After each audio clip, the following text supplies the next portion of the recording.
In a small African town lived a girl by the name of Angela. Angela was deaf and she was mute. She was a high school girl. Because of her disability, she hardly had friends and she was always alone. Angela lived with her single father, Mr. John, who was her rock and her guide in the world.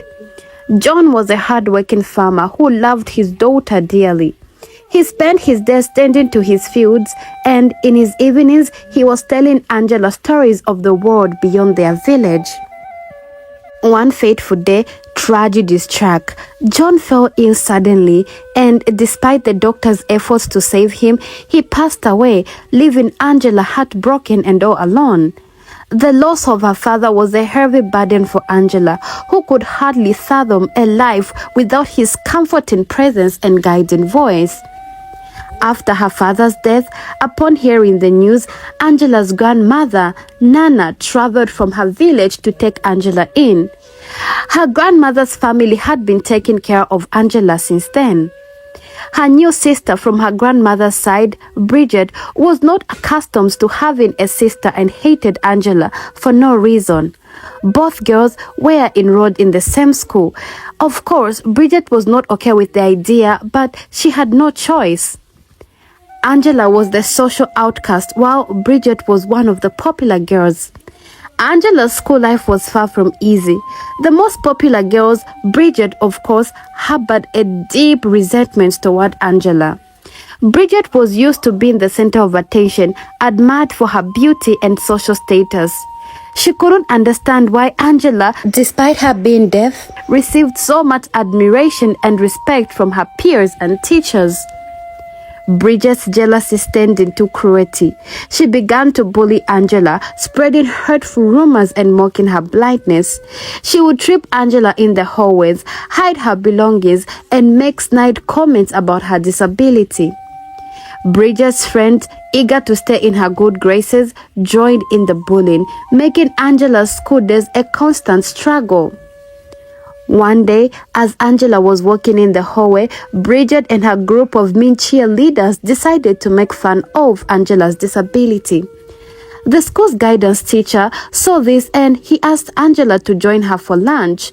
But Angela was a very shy girl and she was scared. Therefore, she refused the proposal and ran to her favorite spot in the school. Her favorite spot was actually the bathroom stall because there no one was there to look at her and she felt much safer there. She was less lonely when she was at the hiding spot, therefore she preferred being there all the time. But on that day, she didn't sit in the bathroom stall for a long time because Bridget and her friend finally found her, and when Bridget found her, she angrily put her hair out of the hiding spot and she dragged her home while Angela was just there crying helplessly. When she reached home, she just pushed Angela in her room and then she locked the door. Bridget decided to go back to her room, pretending as if nothing happened. Bridget's mother, Mrs. Kate, was a nice woman. She encouraged her daughter to make Angela feel at home, but Angela cared less about it. Since it wasn't her decision to take her in, she didn't feel responsible to do Angela any favor. One fateful evening, Mrs. Kate decided to sit her daughter down because she noticed that Angela wasn't treated well by Bridget. "Honey, can I talk to you for a moment? I know it's been an adjustment having Angela with us, but she is family now, and I need you to help me take care of her." "Mom, I don't want to. She's not my real sister. Why do I have to look after her?" Bridget replied. "I understand this is hard for you, but Angela needs our love and support. She's been through a lot, and it would mean so much to me if you could show her some kindness." "Mom, it's not fair. I never asked for this. I have my own things to worry about. Why can't you take care of her by yourself, Mom? I'm sorry, I can't do this," Bridget said as she walked away angrily. Mrs. Kate was so confused and she didn't understand why her daughter acted that way. To her, she thought it was strange because at some point, Bridget was once a good girl. Why did she change suddenly? She had all these questions back in her head, but she couldn't answer. Therefore, she just left and headed to her room. In the evening of that same day, Bridget's father, Mr. Peter, arrived home and found that Bridget had passed out in the living room. She had a drinking problem and suffered from a lot of depression because she was on several antidepressants. Peter was so scared and he quickly lifted his daughter and took her to her room. He made sure that she was okay before he left. That night, Mr. Peter was worried, thinking about his daughter. The following day, while the girls were sitting on the dining table, Bridget's father noticed the tension and silence between the girls. He suggested that they learn sign language together. Bridget, who had been busy texting on her phone, looked up with disgust and a frown. "Dad, I don't have time for that. I have school, my friends, and my hobbies. I can't just add learning sign language to my list." "Excuse me, Dad." Bridget cut him off and walked away. Mr. Peter was so shocked at how Bridget acted.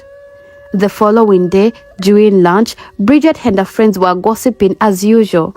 Her friend, by the name of Karen, brought up the topic of virginity and made fun of Angela for being a 17-year-old virgin. Angela could have any guy that she wanted, but she reserved herself because she wasn't ready to give up her virginity. Bridget and Karen laughed at her as she walked past them. Angela felt very sad, but she tried to ignore them and just walked away. While she was walking, Angela came across the school's empty music room and took the opportunity to play the piano. Angela used to practice when by then she was still hearing, hence she used to play the piano pretty well, even without hearing the music. One of the popular guys, Justin, heard her play and he instantly admired her. He stared at her for a very long time before pulling away when his friends interrupted. Later, Angela met Bridget in the washroom. She tried to mind her own business, but Bridget forcefully made her wear lipstick. Just when Angela thought this might be a bonding moment for them, she looked into the mirror and discovered that Bridget purposely smeared lipstick around her lips. Angela thought of how she could walk around while looking so funny. She thought she was going to bond with her sister, but little did she know that her sister just wanted to embarrass her. Angela decided to hide and she put a cloth on her face so that nobody could notice the lipstick that was on her lips, and she quickly rushed home. That night, Angela had a hard time falling asleep because she missed her father so much. Then, Angela finally decided to just go outside and get some fresh air. But while she was moving, she noticed Bridget's bedroom door open. On peeping, she saw Bridget and her father, Mr. Peter, together in bed, having sex. The sight really disturbed Angela to her core, making her run back to the room, feeling disgusted. When Angela got to her room, she thought and she just couldn't imagine how a father and a daughter could be laying together in the same bed. That night, she slept thinking and was really scared that maybe Mr. Peter might try doing the same thing to her. Angela finally managed to sleep, but it was hard to just bring herself to sleep. The next day at dinner, Bridget asked her parents for permission to spend the night at her friend's. Her father, Mr. Peter, didn't allow her, but her mom, Mrs. Kate, encouraged her to go and have some fun time with her friends. "It's okay, my daughter. You can go," Mrs. Kate said out loud. Mr. Peter stayed adamant because he was very upset. Bridget rubbed her feet up his leg under the table, trying to seduce him into letting her go. But he didn't say anything, which Bridget took as a yes. Therefore, she called her friend Karen and she was so excited. "Hello, Karen," she picked up her phone. "Guess what? My parents have allowed me to spend the night at your place. I am so excited. I can't wait to see you there," Bridget said. Mr. Peter was still mad at his wife for always contradicting him. They got into a slight argument. Mr. Peter was so furious that he almost hit his wife.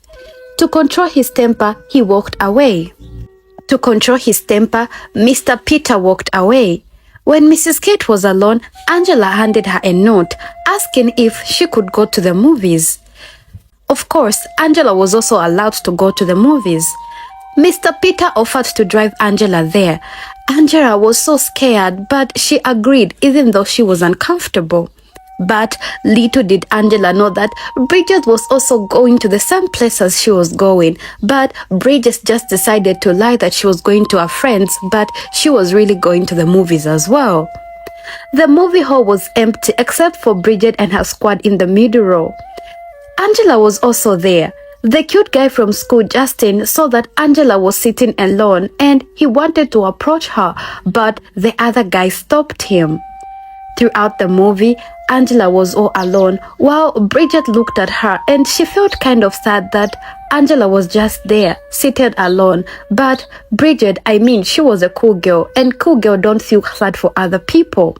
After the movie was over, Bridget tried to get close to Angela, but her friend stopped her. Therefore, she just decided to go home.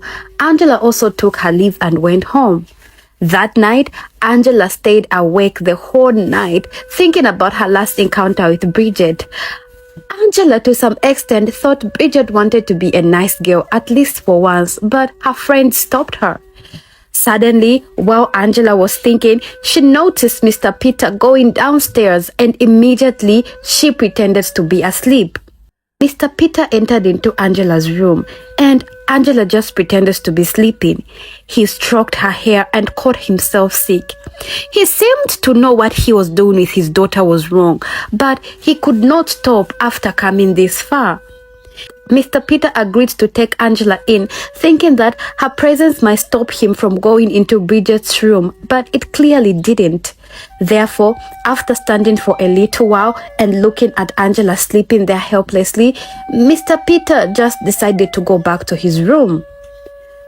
After he left, Angela sighed a sigh of relief. She didn't know what she would have done if Mr. Peter went too far. Angela decided to sleep afterwards. One evening, Angela was home alone, playing on the piano. Unknown to her, Bridget arrived home from school and watched her play from the doorway. Suddenly, a piano wire snapped, making Angela curse out loud. Bridget froze in shock, realizing that Angela could hear them all this time.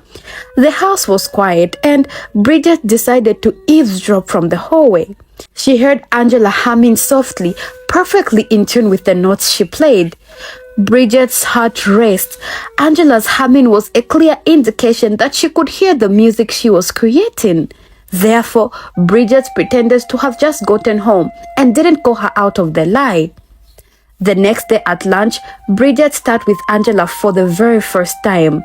As Angela looked at her in confusion, Bridget began explaining little details about a private time with her father. She clearly was doing this to get a reaction out of Angela, but Angela remained calm, pretending as if she couldn't hear anything.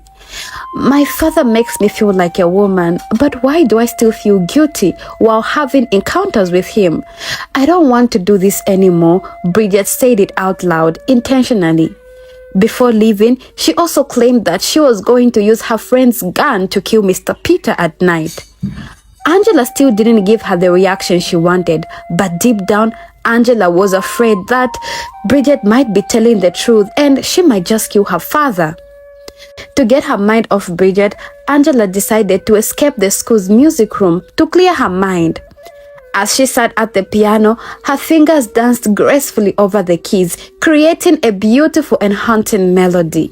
The music filled the room, and for a moment, Angela felt a sense of peace wash over her.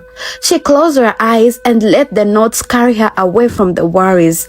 Unknown to her, a handsome boy, obviously by the name of Justin, the handsome schoolboy, had been passing by the music room and was captivated by the enchanting music. He stood by the door, quietly listening, mesmerized by Angela's talent. He didn't want to disturb her, but he couldn't tear himself away from the beautiful sight and sound. When Angela finally opened her eyes, she saw Justin looking and staring at her through the doorway. Her heart skipped for a moment, and a wave of nervousness washed over her. She quickly stopped playing and stood up, ready to leave the room. But as she headed for the door, Justin stepped forward and gently stopped her. Justin understood that Angela was deaf and she couldn't hear anything. Therefore, he got a piece of paper from his bag and he wrote down what he wanted to say to Angela. This is what he said. "Hey, don't go," he said with a warm smile. "Your music is amazing, and it's just amazing how you can't hear it, but you can play it. That just shows how talented you are." I didn't mean to interrupt you, but I couldn't help but listen. I am Justin, by the way. I'm sure you've seen me in this school. Angela blushed, feeling both flattered and shy. "Thank you, Justin. I am Angela. I just come here to play sometimes." Justin's eyes sparkled with genuine interest. "Angela, you are really talented. I was wondering if you'd like to hang out sometime.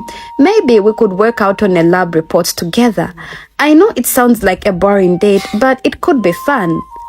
Angela hesitated for a moment, unsure of what to say. She had never been asked out on a date before, let alone to work on a lab report. Because of fear, Angela turned him down and she ran away. Later that night, the family was enjoying dinner together when Justin knocked at the door, surprising everyone. He asked Angela to come to the library to go over the lab report. Angela was shocked, but she couldn't do anything. Therefore, she reluctantly agreed. Just when she agreed, Bridget's friend arrived and she handed Bridget a bag. Angela remembered that Bridget mentioned Karen's gun and she became nervous that she might actually be planning to kill Mr. Peter, her father, tonight. But Angela convinced herself that she was just overthinking and maybe they were just having fun time together. Angela and Justin finally went on a date together. Justin talked to her about the report for a few seconds, but eventually he told her how he felt about her. Thinking that she could not hear him, he shared details about how he imagines making love to her. Suddenly, while Justin was talking to Angela, Angela noticed an ambulance drive towards her house and she assumed that Bridget had done something bad. Angela rushed home and was relieved to see that everyone was safe. Following that, Angela walked towards Bridget's room and heard Mr. Peter undressing her. Bridget clearly sounded sick of her father's behavior, so to help her sister, Angela broke a statue. The noise interrupted the commotion and Mr. Peter returned to his room. Bridget was left in her bed, crying when Angela went into the bed and held her. She tried to comfort her until Bridget finally fell asleep. The following day, Bridget decided to iron her cheer uniform while talking to Angela. She promised Angela to kill Mr. Peter that night with the iron. Angela was still under the impression that Bridget didn't know that she could hear. Hence, she pretended to have not heard her plan. Later that day, Bridget and her friend Kate cheered for the school basketball team. Justin was in the team, but he was so bad at the game that the coach sent him to the bench in the first few minutes. After the game, Justin and Angela went by the pool and spent some time together. Justin thought that Angela could not hear him and he started talking about his intimate life. Suddenly, Angela took off her clothes and the two made love by the pool. Meanwhile, at home, Bridget suggested that Angela and Justin would make a great couple. The comment really made Mr. Peter mad as he accused her of making her daughter dress like a slut. As they chatted, Bridget took her clothes off and invited him to bed, but Mr. Peter no longer felt attracted to Bridget. Angela returned home at midnight and she was very tired after cheering the entire day. Mr. Peter gave her a handbag as a gift and made advances at her, but Angela tried to ignore him. Mrs. Kate, Bridget's mother, was awake in her bedroom that day. She seems to know what was going on, but still, she did nothing to stop her husband from molesting her child. Bridget asked Mr. Peter to close his eyes because she had a surprise for him. When Mr. Peter closed his eyes, Bridget held the hot iron and immediately she wanted to put it on his face. She was seconds away from burning his face, but right then, Angela returned home and interrupted her. Bridget pulled back and claimed that she was pregnant. Mr. Peter was horrified at the thought of fathering his grandchildren from his daughter. Hence, Bridget asked him $1,000 for abortion. Mr. Peter agreed to the abortion because he didn't want to father a child with his daughter, and he promised to hand her the money the next day. Following that, Bridget went to Angela's room to confess that she wasn't brave enough to kill her father. Angela just stood there and comforted her. The following day, it was the school dance, and Bridget wanted Angela to wear a very beautiful dress for the night. As the girls got ready, Bridget revealed that she lied about being pregnant. In reality, she only planned to take the $1,000 and run away to a different state. She hopes to become a stripper and make a lot of money in the new city, away from her father. After confessing, she applied lipstick on Angela, but this time without making her look like a clown. A while later, Mr. Peter was looking for Bridget when he found tampons in her bag. She had said that she hadn't gotten a period in over 6 weeks, which made him believe that she was just lying about the pregnancy. Mr. Peter showed her the tampon and asked her to tell the truth. Bridget tried to make up a lie, but Mr. Peter didn't buy the lie. Mr. Peter started to slap her on the face and forced himself on her.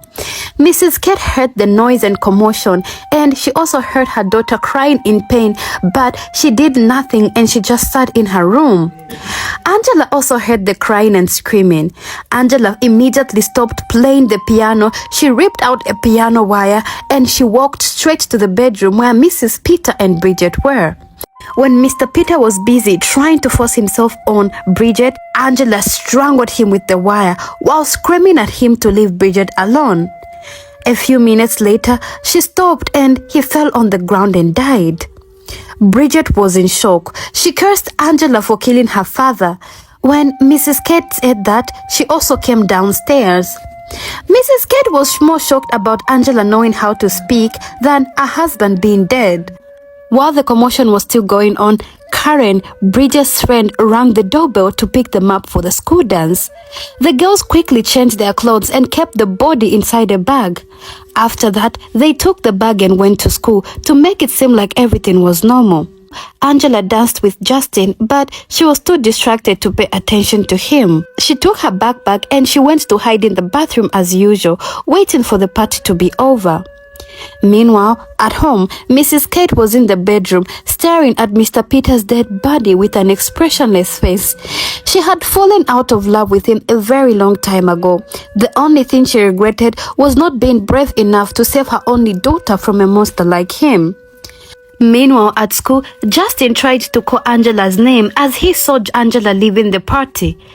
Justin was shocked to see her turn around. He discovered that she could actually hear him. With the revelation, he also realized that she knows all of his dirty secrets. He called her a psycho for betraying him, and he was very upset for violating his privacy. Angela tried to apologize, but Justin just shoved it off, knowing that he won't give her a chance at this moment. Therefore, Justin just left her and he was very upset. When Bridget asked Angela why she pretended to be deaf all this time, Angela replied that she wanted to be like her father, who was also deaf and mute. The girls then quickly rushed home to the biggest surprise. Their house was surrounded by the police and Mrs. Kate was being escorted out of handcuffs. The girls asked what happened, to which Mrs. Kate claimed that she was the one who killed Mr. Peter. Mrs. Kate also apologized to Bridget for what she did and for not being a good mother. Bridget understood the real reason behind the apology. The girls watched as the police took Mrs. Kate away in the car. The girls were very shocked because they didn't understand and they also didn't know how they were going to live their life after that moment. This is the end of the story. Honestly, there's actually a lot to unpack from this story and there are many lessons that we can actually learn from this story. So first of all, I want you to tell me in the comment section, what are the lessons that you've actually gotten from the story? For me personally, the biggest lesson is that, sometimes look at the way your children are treating other people. Is it because that's just that child's personality, or because that child is trying to hide away from the trauma that they're experiencing. In this case, Bridget was traumatized, so the only thing she could bring everything out is by treating Angela very poorly because of the way her father was treating her. So parents, what I would really encourage you is that pay attention to the way your child acts. Pay attention to your child's behavior, because you might just never know what you may pick out from these small behaviors that children tend to portray. And then another thing is, again, never trust any man with your child, be it their father, be it their brother, be it their uncle. Never trust your girl child with a male, because there's so much happening in the world right now. There are so many men molesting their kids. There are so many men doing bad things to their kids. So please watch over your kids. There's so much that I could say from this story, but I'll leave it all up to you. Tell me in the comment section, and please, to support this channel, subscribe. It really helps out the Lord. If you want me to post another story, please say it in the comment section and I will be glad. There's a bigger and more interesting story coming your way. So for now, I'll leave you at it. Please make sure to pray and stay blessed. I'll see you in my next one. For now, bye.